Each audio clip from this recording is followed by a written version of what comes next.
when I was really little, my mom actually talks about there was this one time where I insisted on getting read my bedtime story, even though I could barely keep my eyes open. And she basically got as far as Once Upon a Time and I was out.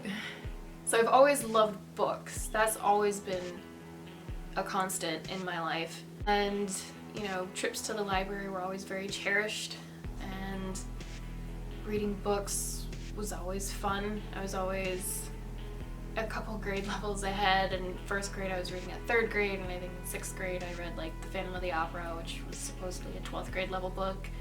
I don't think I really fell in love with writing until 7th grade.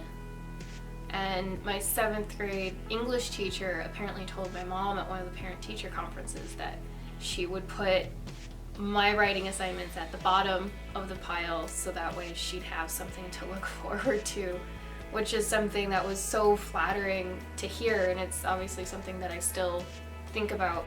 Becoming a writer was always something that was in the back of my mind ever since then, ever since junior high. But I always assumed, especially once I started encroaching on, you know, college, when, okay, now you have to get real, you need to decide on a career that's gonna pay the bills. A bird just ran into the window. Oh, the poor thing. You know, for a while I thought it was, I didn't go straight into writing because other people had told me, oh, well, you need to choose a realistic career, you need something that's actually gonna pay the bills, writers don't make any money.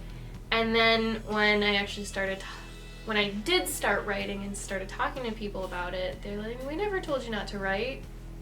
And I thought about it and I realized it was me. It was my own self-doubt and my own thinking that, oh, well, writers don't make any money. My own assumptions, basically, about what I should do and what the career was like. And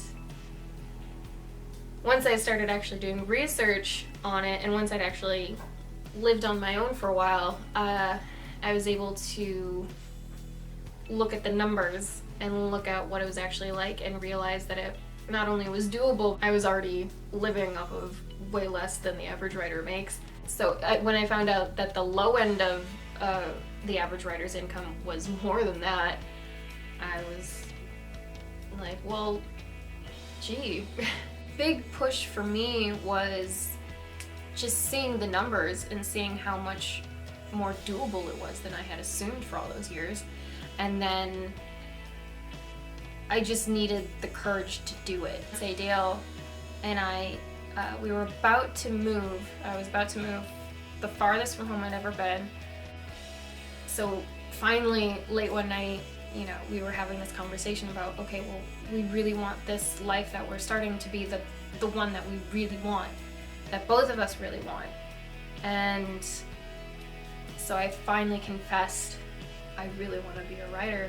That's something that had always been assumed that I would do later in life, and I kind of just realized, well, why should I wait until I'm retired? We got Microsoft Word that night, and I've been writing every day since.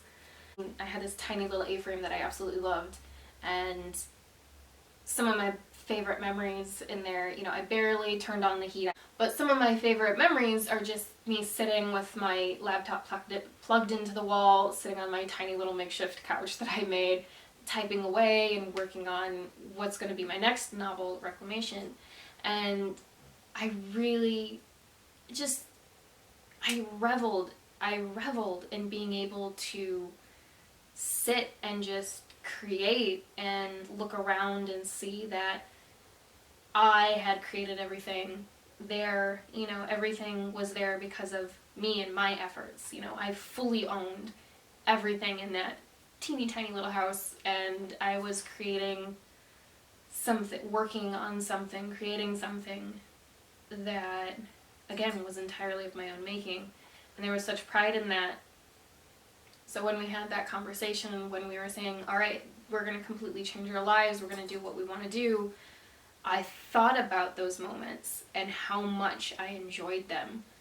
And I had the opportunity to make that my everyday, and really kind of thought, why not?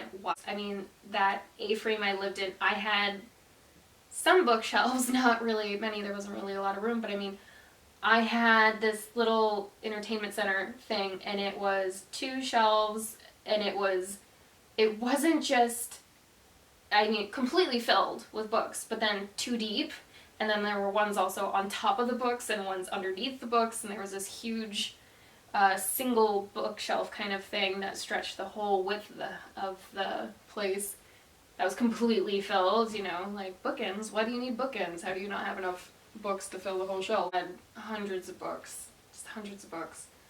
As, you know, as broke as I was, you know, I made it work. Looking back on all those things, I kind of feel ridiculous for not having just jumped straight into writing, because it's so natural now to sit and write. I usually write every morning, and I think it was just after dinner, I started having ideas about what the fight could be like, and I knew I was gonna get one of those spurts, and so I was like, I went over to Dale and said, I'm gonna be writing, don't talk to me. And I poured myself a whiskey, put on some rock music, and just sat and wrote until I think it was like 2 or 3 in the morning. I think I got 5,000 words out. It was crazy, and it was so much fun. I smiled through the whole process. It was fantastic, and there's nothing else that I've done, actually, now that I think about it, there's nothing else that I've done in athletic training, personal training, massage therapy that ever gave me that feeling of just constant joy while doing it. Nothing was ever as exciting, nothing was ever as joyous as when I realized what it was I wanted to do with that final scene. And so it basically came down to, I just didn't believe in myself enough. I didn't have the courage to do it, even though it was, I mean, every tattoo I have is based on a book. Every tattoo I want to get is based on a book. If you're permanently marking your body with one constant subject, it's probably one that you should pursue, or at least look into more. And I want to leave this by saying, if there's something that you always do, a hobby or something that just, anytime you do it, it always brings you a spark of joy, I want you to at least research careers related to it. And definitely, if you want, comment below what that is and what you found out. Did you find anything unexpected? You know, like me, I thought writing meant that I was going to be completely broke. You know, if you're that person that you just love helping people make those tough decisions, look into what it takes to be a life coach. That might be something you could be great at. There are more options as far as careers go than you think. Even with, you know, you enjoy gardening, you could be a landscape consultant. That could be a whole thing, because maybe there's people out there that want to do it themselves, but they just don't know how to do it the best. And that's something you can do from anywhere. You could do that online. So think about what it is that you enjoy doing, and at least research it, please. All right, and thank you for watching. Your likes, subscribes, and the time you took to watch this, and any comments you may make are all widely appreciated. Until next time.